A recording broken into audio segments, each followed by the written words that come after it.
Hola, es un placer tenerte aquí. Antes de comenzar, suscríbete al canal y dale like al vídeo. Fue en una de esas madrugadas húmedas y silenciosas cuando el mundo que yo creía haber reconstruido se vino abajo sin previo aviso, sentada en el borde del sofá, con la respiración contenida y los ojos fijos en la pantalla del monitor. Vi como una figura encorvada, delgada y temblorosa avanzaba lentamente por el pasillo de mi casa, y aunque mi corazón se negaba a aceptarlo, mi alma lo reconoció al instante. Era Julián, mi marido, vivo, deshecho, pero vivo. En ese segundo eterno, un torbellino de imágenes me atravesó: el ataúd cerrado, el velorio silencioso, los calmantes, las noches de susurros, las negativas de Sergio, todo cobraba un nuevo sentido aterrador. 3 años creyendo que estaba muerta en vida por haber perdido al hombre con el que compartí medio siglo, cuando en realidad él había estado a escasos metros de mí, encerrado, oculto, anulado como un secreto sucio. Me llamo María Luisa Ortega, tengo 60 años, y esa noche supe, con el corazón ardiendo de rabia y horror, que mi luto había sido una mentira cuidadosamente orquestada. Durante 1000 días lloré a un muerto que respiraba tras una puerta cerrada, y nada, absolutamente nada, me había preparado para ver con mis propios ojos la traición más cruel que puede sufrir una madre. Mi marido, Julián Herrero, supuestamente murió en un accidente entre Palencia y Valladolid. Fue una mañana gris de otoño cuando Sergio me llamó al móvil desde el coche, con la voz entrecortada, diciendo que había habido un accidente horrible en la carretera nacional y que la policía le había avisado.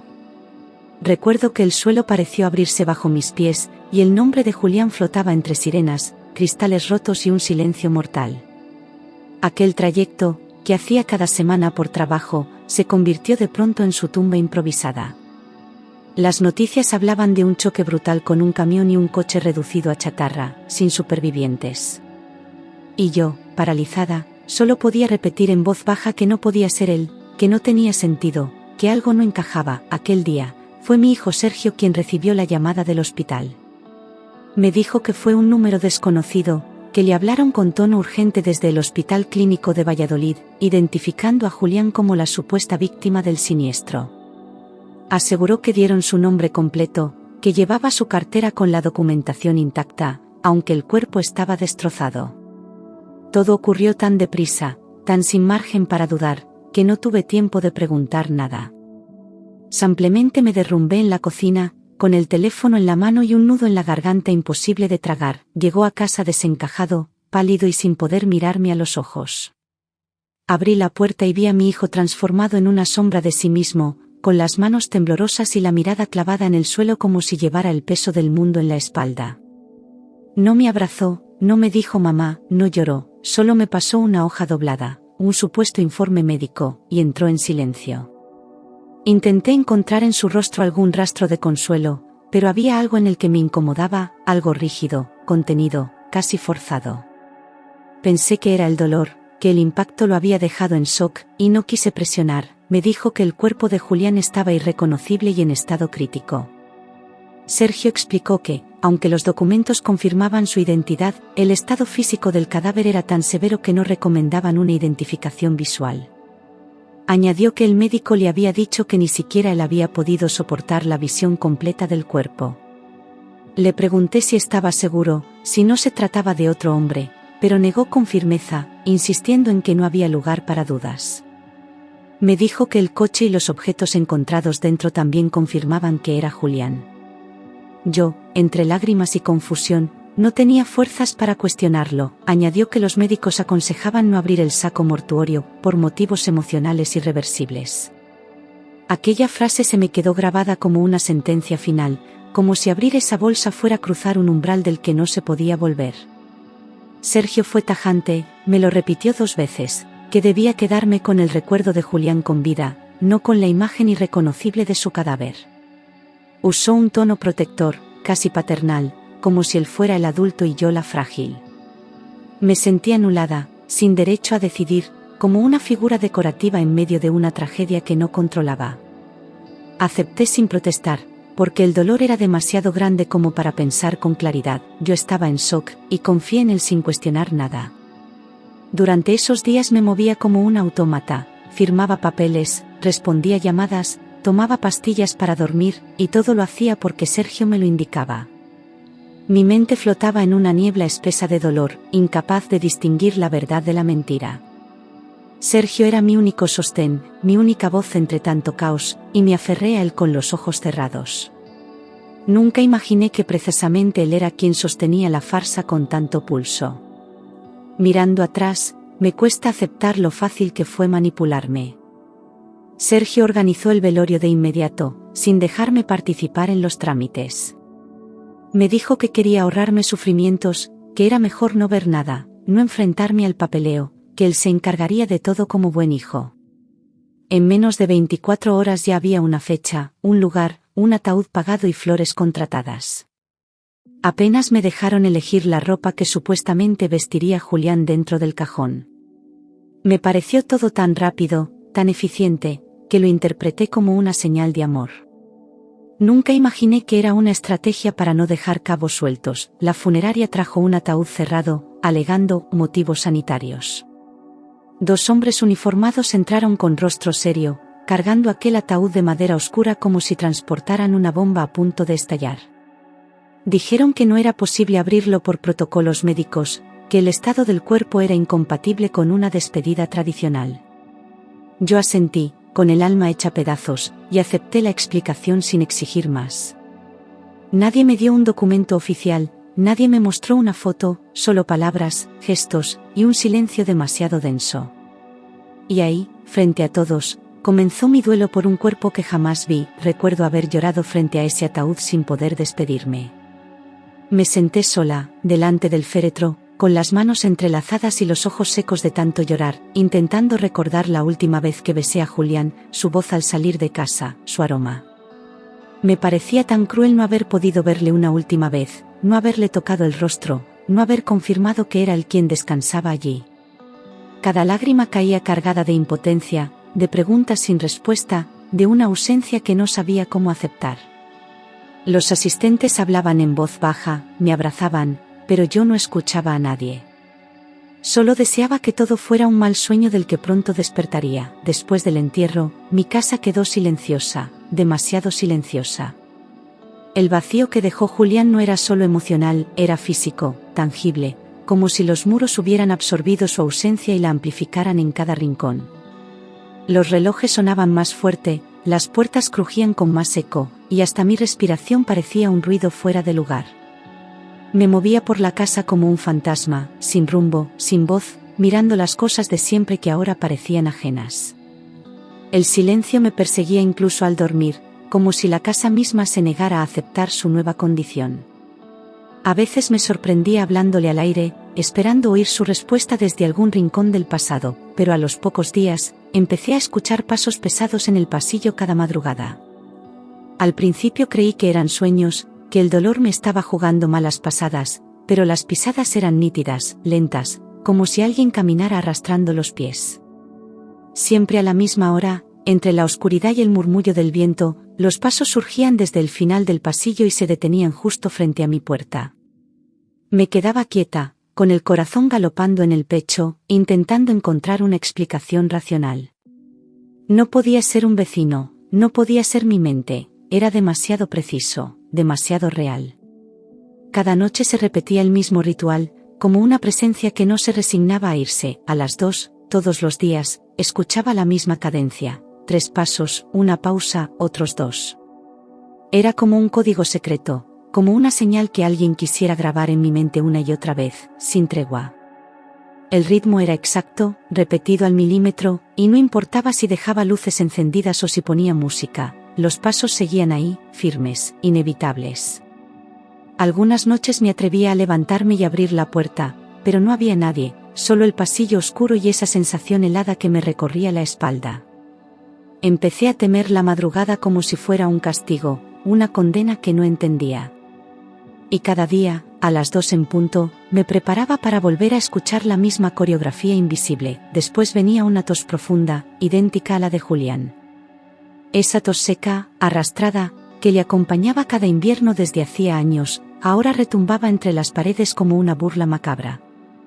No era un sonido cualquiera, era exactamente su tos, con la misma duración, la misma fuerza, como grabada en mi memoria. No podía estar imaginándolo, no con tanto detalle. Me tapaba los oídos, cerraba los ojos, pero ahí estaba, noche tras noche, obligándome a recordar. Era como si su cuerpo ausente se negara a desaparecer del todo. El sonido final era un susurro ronco diciendo, Luisa.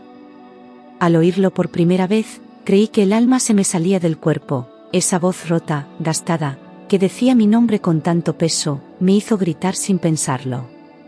Corrí a encender todas las luces, abrí ventanas, revisé la casa de arriba abajo, pero no encontré nada. El susurro no era agresivo, no daba miedo por sí solo, lo aterrador era que lo conocía de memoria. Era Julián, llamándome como solía hacerlo cuando se despertaba con pesadillas. Y ese sonido se quedó flotando en mi oído como una advertencia de que la historia no había terminado. Creí que era parte del duelo, un eco de mi mente rota. Intenté convencerme de que el dolor me estaba jugando malas pasadas, que era mi subconsciente proyectando los recuerdos en el vacío.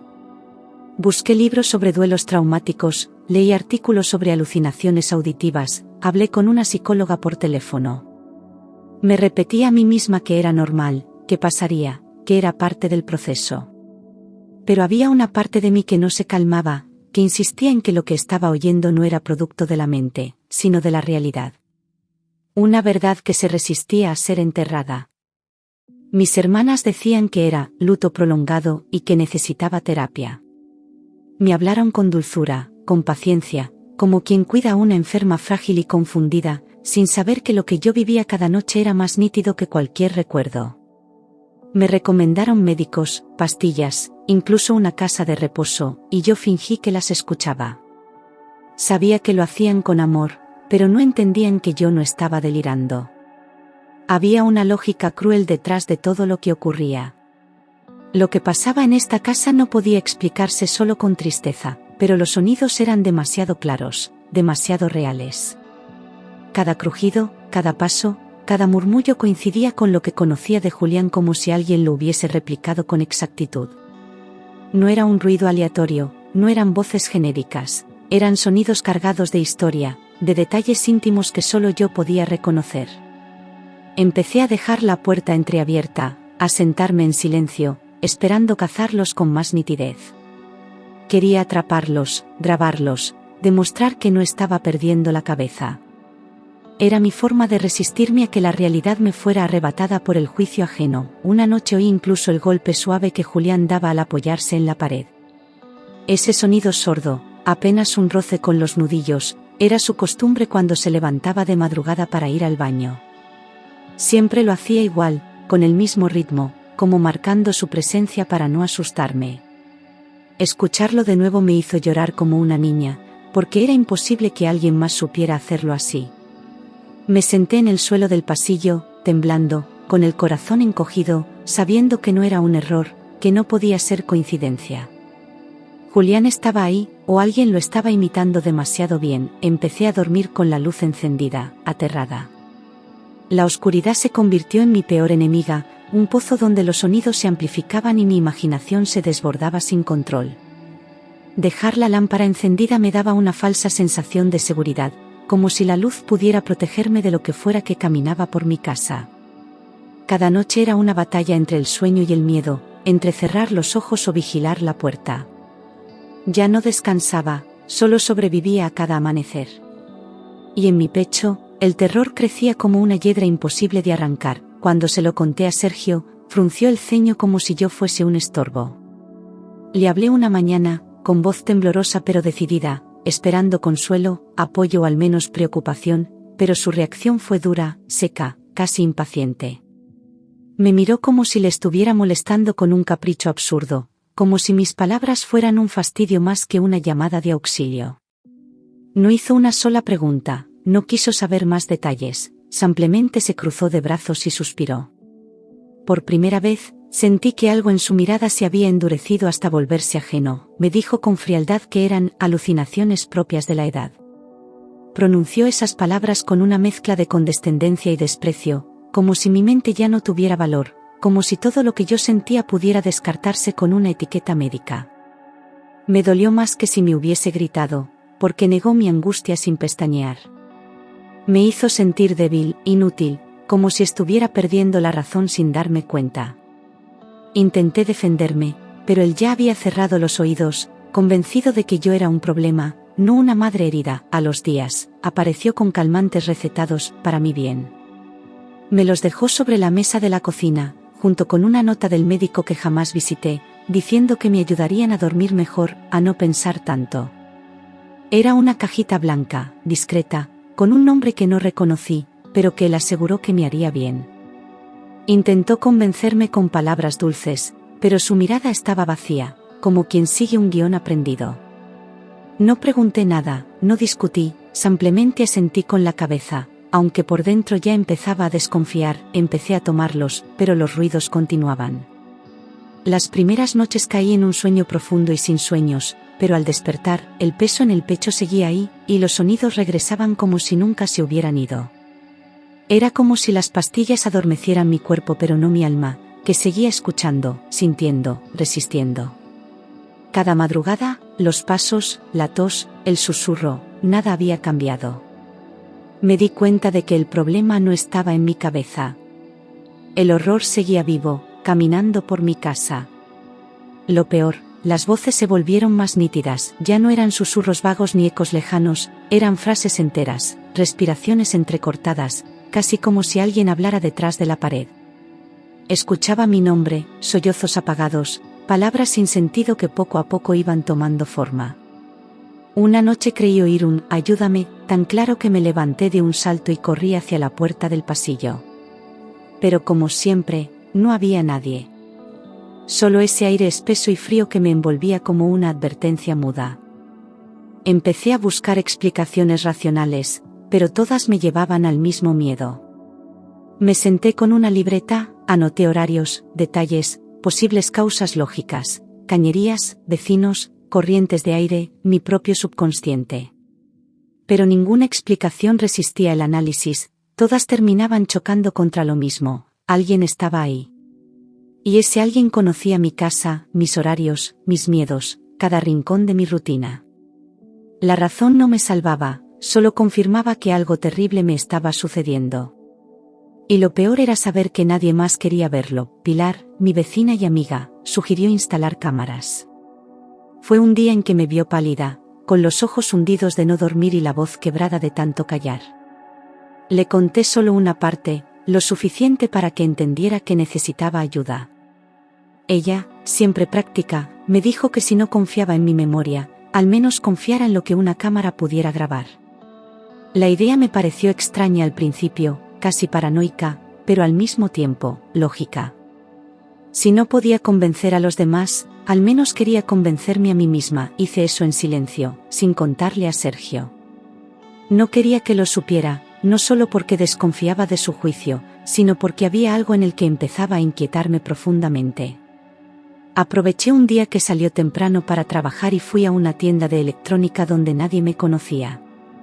Compré 2 cámaras pequeñas, discretas, fáciles de instalar y configurar desde el móvil. Volví a casa temblando, como si estuviera cometiendo un delito. Pero en el fondo, sentía que por fin estaba haciendo algo para defenderme. Coloqué una cámara en el pasillo y otra en el salón. Elegí cuidadosamente los ángulos, asegurándome de que captaran los recorridos exactos donde los ruidos aparecían cada noche. Me tomé mi tiempo, con el corazón acelerado y la respiración contenida, como si temiera que alguien me sorprendiera. Configuré todo con ayuda de un tutorial y dejé las grabaciones automáticas activadas. Esa noche me fui a dormir con una mezcla de miedo y expectativa. Quería que pasara algo. Necesitaba que pasara algo. Las primeras noches nada apareció, o al menos fue lo que pensé. Revisé los vídeos de madrugada con los ojos cansados y el estómago revuelto, viendo horas de pasillos vacíos, luces tenues, sombras estáticas. Me sentí frustrada, confundida, preguntándome si estaba volviéndome loca de verdad. Pero entonces, al adelantar la reproducción de uno de los archivos, noté algo extraño, una interrupción. Un corte brusco en la grabación justo en el momento clave. Algo no cuadraba, y ese detalle, insignificante para cualquiera, me devolvió de golpe la certeza de que no estaba imaginando nada, hasta que noté que la cámara del pasillo se apagaba siempre a las 1:59. Era un patrón exacto, una coincidencia demasiado precisa para no levantar sospechas. Cada noche, al revisar las grabaciones, la imagen del pasillo desaparecía justo un minuto antes de que comenzaran los ruidos. Al principio pensé que era una falla técnica, pero no tenía sentido. La cámara del salón seguía grabando con normalidad. Era como si alguien supiera exactamente cuándo cortar la señal. Y entonces me invadió un pensamiento helado. Alguien estaba manipulando la cámara desde dentro de la casa. Eso pasaba todas las noches, durante semanas. Revisé día por día, vídeo por vídeo, y siempre ocurría lo mismo. La cámara funcionaba perfectamente hasta las 1:59 y luego quedaba en negro durante al menos 20 minutos. No era casualidad, no era una interferencia esporádica, era un patrón meticuloso, exacto, repetido. A esas alturas, ya no dormía, me pasaba las noches en vela, analizando los registros como una detective desesperada. Cada corte, cada segundo perdido, me convencía más de que algo o alguien me quería mantener a ciegas. Y no lo iba a permitir. Empecé a sospechar que alguien estaba entrando en casa. La idea era tan absurda como aterradora, pero era la única que explicaba lo que estaba ocurriendo. Alguien con acceso, alguien que conocía los horarios, los rincones, las cámaras. Las cerraduras no estaban forzadas, las ventanas seguían intactas, pero cada noche algo cambiaba de sitio, algo no estaba como lo había dejado. Sentía que me vigilaban, que no estaba sola, que mi propia casa se había convertido en un escenario manipulado. Y la única persona con llave, aparte de mí, era Sergio. Le pregunté a Sergio si había vuelto para coger cosas, pero lo negó secamente. Una tarde, con voz neutra, le dije que había notado movimientos raros en casa, que tal vez él había venido por algún documento, alguna prenda olvidada. Se tensó al instante, me miró con frialdad y me dijo que no tenía nada que hacer allí. Ni una sonrisa, ni una broma, ni siquiera una mentira elaborada. Solo una negativa seca, cortante, como si no quisiera que siguiera hablando. Y esa reacción me dio más respuestas que cualquier palabra. Decidí fingir tomar el calmante una noche para quedarme alerta.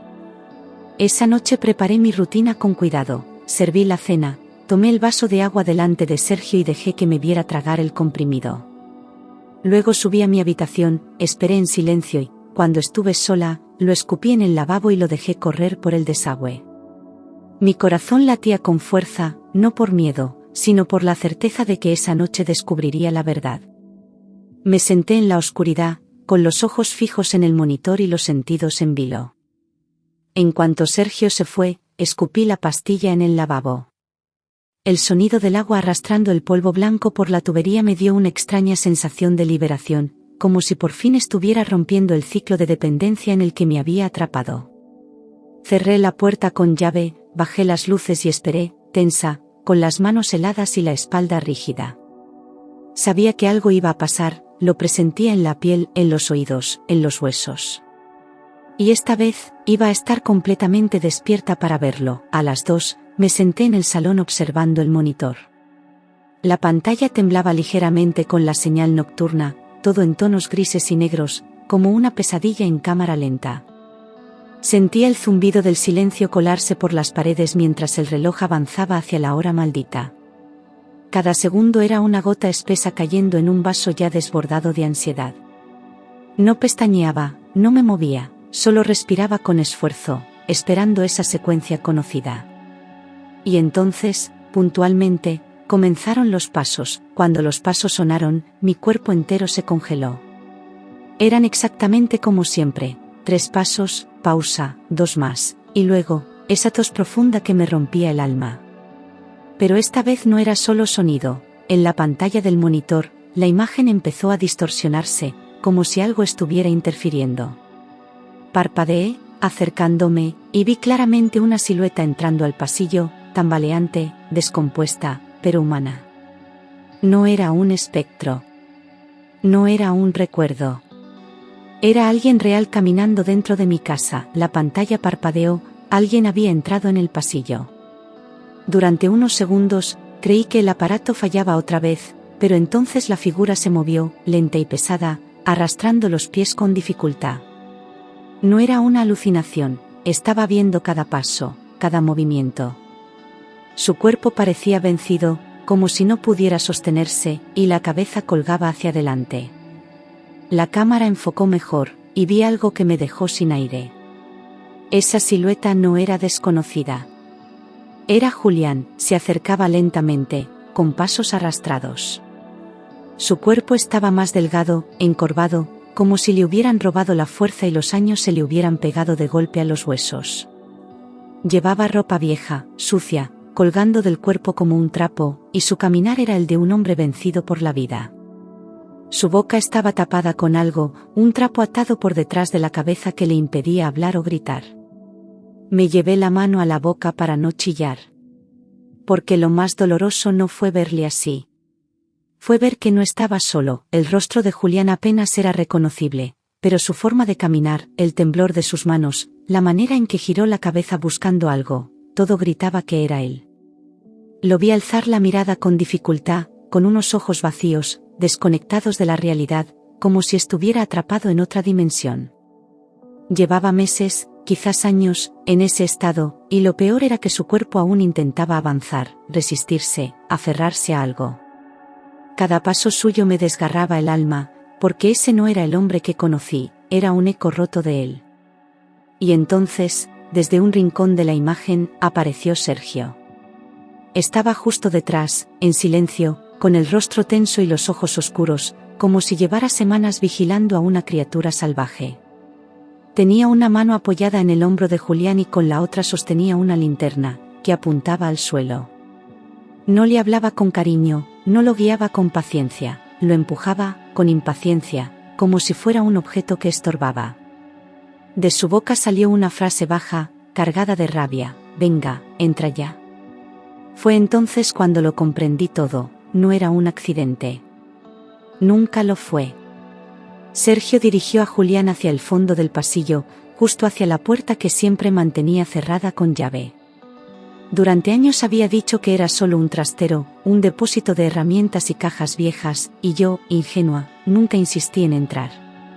Pero ahora lo veía claro, esa habitación era una cárcel, un agujero donde mi marido había sido enterrado vivo.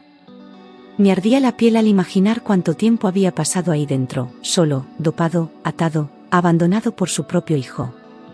Mi hijo. Esa noche, frente al monitor, me sentí más enferma que nunca. Las piernas no me sostenían, el corazón parecía querer salirse del pecho, y las lágrimas caían sin que pudiera controlarlas.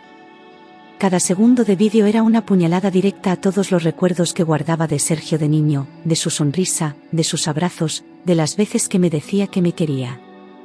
¿Cómo había llegado a eso? ¿Cómo pudo convertir a su padre en un prisionero, y a mí en una viuda falsa? Me quedé paralizada, sabiendo que ya no podía fingir no ver. Al amanecer, con el cuerpo entumecido, empecé a revisar grabaciones antiguas, una por una. Fui hacia atrás en el calendario, día por día, durante meses, y lo que descubrí me dejó sin aliento. Julián aparecía cada noche, caminando igual, siempre con el mismo rumbo, siempre con la boca tapada. A veces se detenía, temblaba, parecía mirar la cámara, como pidiendo ayuda sin palabras. Otras veces caía al suelo y Sergio lo levantaba con brutalidad, como quien arrastra un saco inútil. No era una aparición. Era una rutina. No podía entender cómo había sobrevivido tanto tiempo así, con la mirada perdida, el cuerpo deteriorado y la voluntad apagada. Me obsesioné con los vídeos, buscando señales, gestos, pistas de cómo había sido sometido durante tanto tiempo sin que yo lo notara.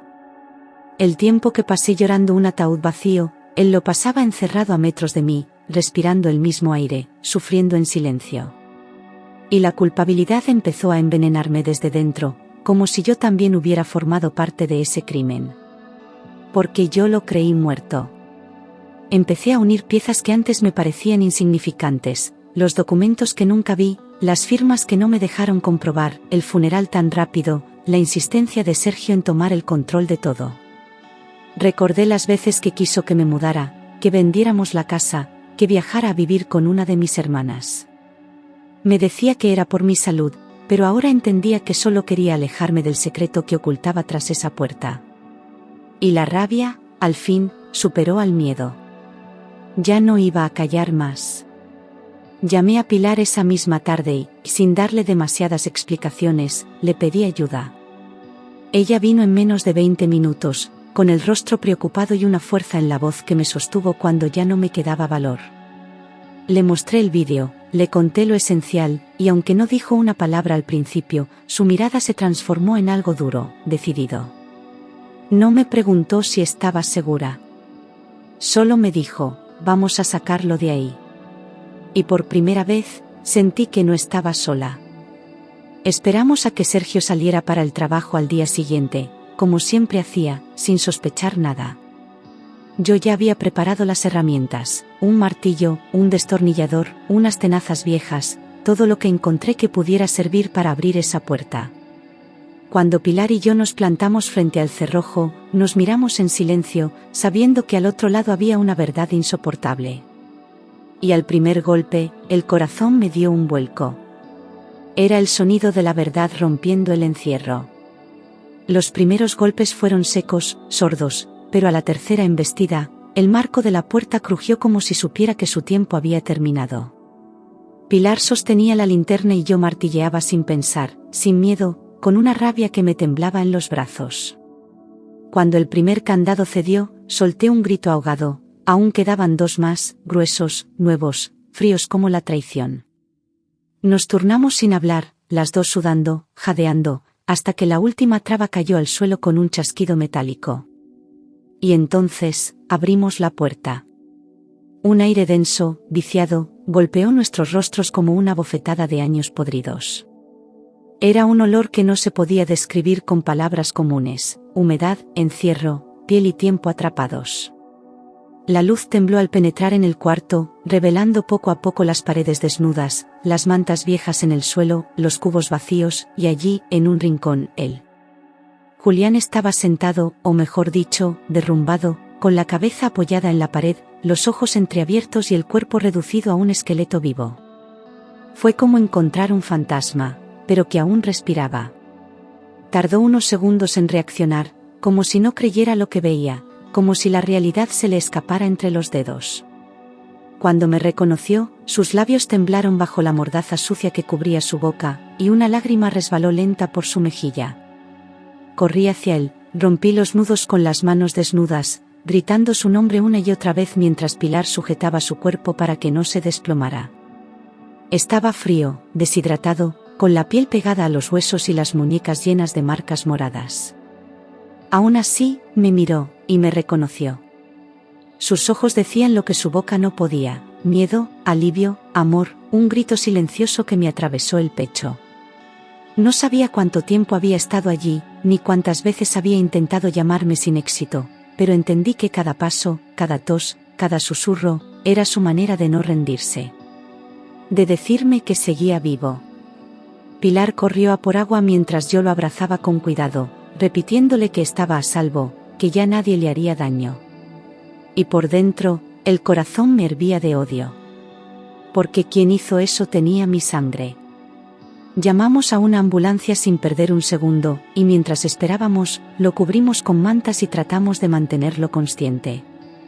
Yo no paraba de hablarle, de acariciarle el pelo, de pedirle perdón por no haber visto antes lo que pasaba bajo mi techo. Julián apenas podía responder con leves gestos, pero sus ojos me seguían, clavados en mí como si temiera que desapareciera otra vez. En cuanto llegaron los sanitarios, intentaron contener su deterioro con rapidez, preguntando cuánto tiempo llevaba así. No supe qué responder. Porque ni yo podía creerlo. Subieron a Julián en la camilla y me dijeron que tenía que acompañarles al hospital, que su estado era crítico, pero aún reversible. Pilar se quedó en casa, preparando todo para la policía, mientras yo me aferraba a la mano de Julián en la ambulancia. Sentía como intentaba apretarme los dedos, débilmente, como si ese contacto fuera su única conexión con la vida. No lloré, no hasta entonces. Pero cuando arrancamos y oí a uno de los enfermeros decir, «Está vivo de milagro», las lágrimas salieron sin control. Porque yo también estaba volviendo a vivir. En cuanto pisamos el hospital, lo llevaron directo a urgencias y me hicieron esperar en una sala pequeña, con olor a desinfectante y paredes amarillas. Yo no podía quedarme quieta, caminaba en círculos, repasando una y otra vez cómo llegamos hasta ese infierno. Recordé el día del supuesto accidente, la llamada de Sergio, los papeles, el ataúd, todo. Cada imagen era como una puñalada más. Y con cada recuerdo, mi decisión se hacía más firme, iba a denunciar a mi hijo. Llamé a la Guardia Civil desde el móvil, con la voz firme, sin vacilar. Expliqué todo, la falsificación de documentos, la simulación de muerte, el encierro, el abuso, el robo. Me pidieron que fuera clara, que no tuviera miedo, y les entregué los vídeos, las grabaciones, todo lo que había recopilado. No me importaba que mi apellido terminara en un expediente judicial, no me importaba el escándalo. Porque lo único que importaba era salvar a Julián y que Sergio respondiera por cada minuto de crueldad. Ya no había marcha atrás. Cuando entraron a registrar la casa, Pilar les abrió la puerta y les mostró el cuarto donde lo encontramos. Tomaron fotografías, revisaron el candado roto, analizaron las cámaras, y todo coincidía con lo que yo había contado. Me llamaron desde el hospital para decirme que Julián estaba estable, aunque muy débil, y que tendrían que mantenerlo en observación varios días. Yo colgaba al borde del agotamiento, pero también sentía una paz extraña, como si una niebla espesa por fin se disipara. Había sido traicionada, sí. Pero ya no estaba ciega. Y esa misma tarde, cuando Sergio regresó a casa, la Guardia Civil lo estaba esperando. Se acercó con su arrogancia habitual, sin imaginar lo que le esperaba, y cuando vio los coches patrulla y a los agentes, su expresión se rompió por primera vez. Intentó preguntar, intentar reír, fingir sorpresa, pero ya no le servía. Lo esposaron frente a la puerta, sin gritos, sin dramatismos. Solo con la fría precisión de la justicia que llega, aunque tarde. No opuso resistencia cuando le leyeron los cargos, pero tampoco mostró arrepentimiento. Miraba a su alrededor como si todo aquello fuera una exageración, como si aún creyera tener el control de la situación. Cuando nuestros ojos se cruzaron, no vi miedo, ni vergüenza, solo una frialdad vacía que me dejó helada. El mismo hijo que yo acuné entre los brazos, el que cuidé con ternura durante años, ahora me parecía un desconocido. Un hombre capaz de encerrar a su padre como si fuera un mueble viejo. La denuncia fue extensa, dolorosa, pero necesaria. Tuve que contar todo con detalles, las fechas, los documentos falsos, los ingresos desaparecidos, las cuentas vaciadas, los medicamentos. Cada palabra que salía de mi boca era una herida más, pero también un acto de liberación. Por primera vez, mi voz tenía peso, y cada palabra era un ladrillo reconstruyendo mi dignidad. Ya no hablaba como una víctima, sino como una mujer que había decidido recuperar su historia. Julián, poco a poco, empezó a despertar del estado en el que había estado sumido. Con los días fue recobrando la fuerza en la voz, aunque aún hablaba bajo, como si temiera ser escuchado por alguien. Me contó fragmentos de su encierro, de cómo al principio pensaba que era temporal, de cómo el tiempo se volvió una tortura sin nombre. No sabía cuánto había pasado, solo que las semanas se le mezclaban con los meses. Y que cada noche, al oír mi voz tras la pared, deseaba que ese fuera el último día en la oscuridad. Le costó aceptar que Sergio estaba detenido, que todo había salido a la luz. Hubo silencio entre nosotros cuando pronuncié su nombre, como si doliera solo mencionarlo. No porque lo defendiera, sino porque era su hijo, nuestro hijo, y por mucho que doliera, una parte de él seguía preguntándose por qué. ¿Qué hicimos mal? ¿En qué momento se torció tanto? Pero esa culpa no era nuestra. No justificaba nada. Y los dos lo sabíamos. El proceso judicial fue lento, pero firme. Las pruebas eran sólidas, las grabaciones contundentes, los informes médicos inapelables. Sergio intentó alegar enfermedad mental, estrés, incluso inventó que había sido idea de Julián, pero nada funcionó. Cada mentira era desmontada con hechos, con fechas, con evidencias. Lo que había hecho no era producto de un brote, era frío, calculado, premeditado, y el juez no dudó en calificarlo como tal. La sentencia llegó tras meses de espera, 14 años de prisión por falsedad documental, malos tratos continuados, privación ilegal de libertad y apropiación indebida. Yo estaba en la sala cuando se leyó, con la mano de Julián entre las mías, y aunque no saltamos de alegría, sí sentimos una paz profunda. No era venganza. Era justicia. Era la confirmación de que no habíamos enloquecido, de que todo lo vivido tenía nombre, forma y consecuencias. Después de la sentencia, me permití llorar de verdad, por todo, por los 3 años de duelo fingido, por las noches de terror, por el hombre que casi perdí, por el hijo que ya no reconocía. Fue un llanto silencioso, largo, con sabor a rabia, pero también a alivio. Julián me abrazó como pudo, aún débil, pero fuerte en su ternura, y esa fue la primera vez que sentimos que habíamos vuelto. No a lo que fuimos, sino a una nueva versión de nosotros mismos, más frágil, pero más libre. La casa fue vaciada, habitación por habitación, como parte del proceso de sanación. Quitamos los cerrojos, abrimos ventanas que llevaban años cerradas, pintamos las paredes, regalamos muebles. Queríamos que ese lugar dejara de ser una cárcel disfrazada de hogar.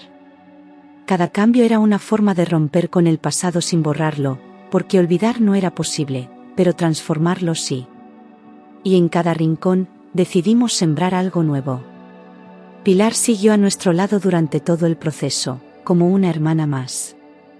Nunca pidió nada a cambio, ni protagonismo, solo estuvo ahí, con su fuerza discreta y su fidelidad inquebrantable. Gracias a ella pudimos volver a caminar sin miedo, sabiendo que había ojos que miraban por nosotros cuando los nuestros se nublaban. Nunca le agradeceré lo suficiente. Hay personas que no llevan tu sangre, pero que te salvan la vida con solo quedarse. Julián y yo nos mudamos a un pueblo costero, pequeño, tranquilo, donde nadie nos conocía y el mar sonaba como un nuevo comienzo. A veces caminamos por la playa en silencio, otras veces reímos como si el tiempo no hubiera pasado. No todo está curado, ni lo estará, pero hemos aprendido a vivir con lo que quedó. Lo importante es que ahora dormimos sin sobresaltos, sin cadenas, sin mentiras. Y cuando Julián me susurra, Luisa, lo hace desde la vida. Desde la libertad.